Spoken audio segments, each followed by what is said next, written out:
We've arrived at our final recipient for the day in recognizing Michael Schutz with the Alumni Award from the School of Music. Mike graduated in 2002 as a Schreyer Honors Scholar with dual bachelor degrees in music and in computer science. Following his Penn State undergraduate degrees, Michael pursued a Master of Music degree in percussion from Northwestern University and a doctorate from the University of Virginia. He is currently an associate professor of music cognition and percussion at McMaster University in Canada. Prior to McMaster, Michael spent 5 years as director of percussion studies at Longwood University, taught percussion at Virginia Commonwealth University, and performed frequently with the Roanoke Symphony, Opera on the James, and the Lynchburg Symphony. Devoted to building bridges between music performance and music research, Michael directs an interdisciplinary team of graduate and undergraduate students exploring the psychological basis of music.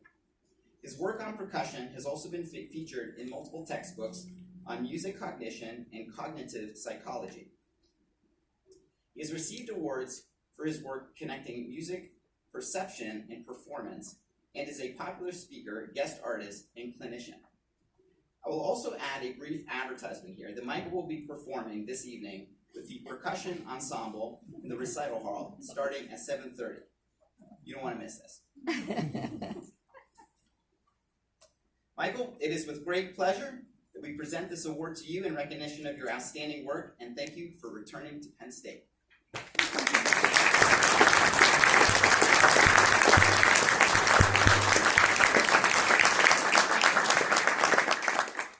Thank you so much. It's such an honor and a pleasure to be back in State College. I remember shortly after I graduated, I embarked on this adventure teaching at a music camp along with one of my colleagues from here. And we walked into a rehearsal. We're about to start, and the director, the conductor of the ensemble looked at me and said, "I want you to be really prominent at the big xylophone solo." And I said, "I have no idea what you're talking about," because I had no music for that in my folder. At which point, my colleague on the timpani leaned over and said, "Oops, sorry, man," and he slipped me the part that had been in his folder the past 3 weeks. So in that moment, as the panic set in, I remember having discussions with Dan Armstrong, who was my percussion teacher, about sight reading, who said, "If you're in a pinch, make sure you follow the general contour of the line, play confidently, and use hard mallets."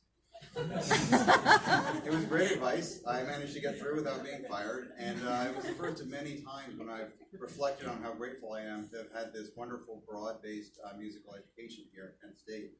As they say, it takes a village to raise a child. Well, it certainly takes an entire school of music, I believe, to train musicians. And over the 5 years I spent here and the several decades, I've enjoyed an ongoing affiliation with the School of Music. I've had many great conversations with School of Music faculty, students. I enjoyed playing many concerts, and it's really pushed me to think about music in many different ways. On a number of occasions when I've been back teaching at the Honors Music Institute, I've sat in rehearsals and I've heard Professor Glocke say in the same language the exact same things that I've told students at McMaster, my rehearsal. And my first thought was, how did he copy that thing that I was telling them?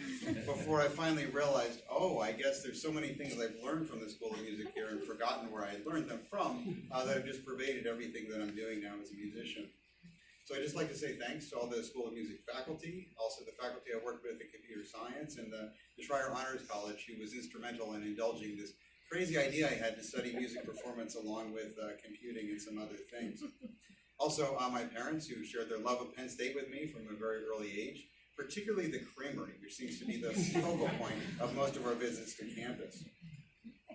Now, throughout a lifetime of studying music, I've realized that great composers do a number of things great. One is they end their pieces right when they should. So I'm going to take a page from their book and not hold you back from the reception any longer. So thank you again for this great honor. It's a pleasure to be back at State College.